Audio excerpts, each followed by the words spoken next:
Yon, what's up? So for today's video, magluluto tayo ng isa sa mga famous food dito sa Singapore, ang kway teow. So with the twist to, gawin natin Peranakan style. So gamit tong pad thai. So ang tawag nila dito ay pad thai. So hindi ko lang alam kung anong beans to. So ito yung beans na masyadong maamoy kapag ayan ganyan naka-expose or kahit niluluto masyado siyang maamoy.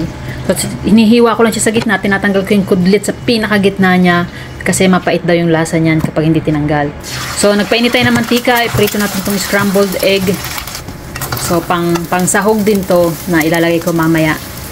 So, yan, pagka-fry, tanggalin lang natin sa kawali para makapag-gisa tayo ng ating bawang sibuyas.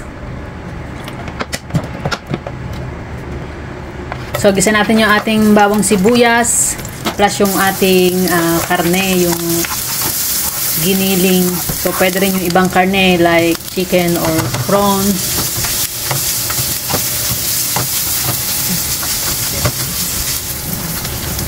So, pagkatapos nyan, ilagay natin yung ating sambal. So, homemade din tong ating sambal na ginamit.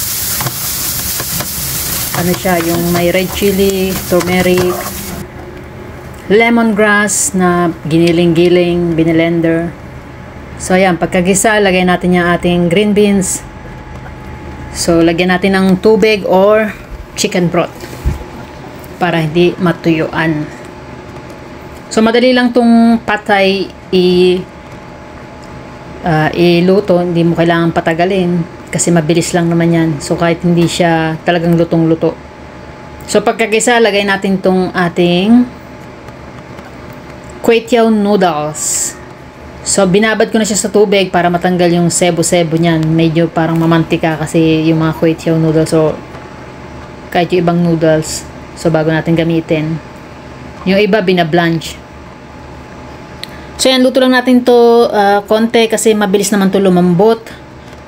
Pag medyo alam mong malambot na, lagay natin yung ating itlog. So, yun lang. Tapos na yan. Sakto lang yung lasa niya. Kung gusto nyo masabaw, dagdagan nyo na lang ng chicken broth or ng tubig.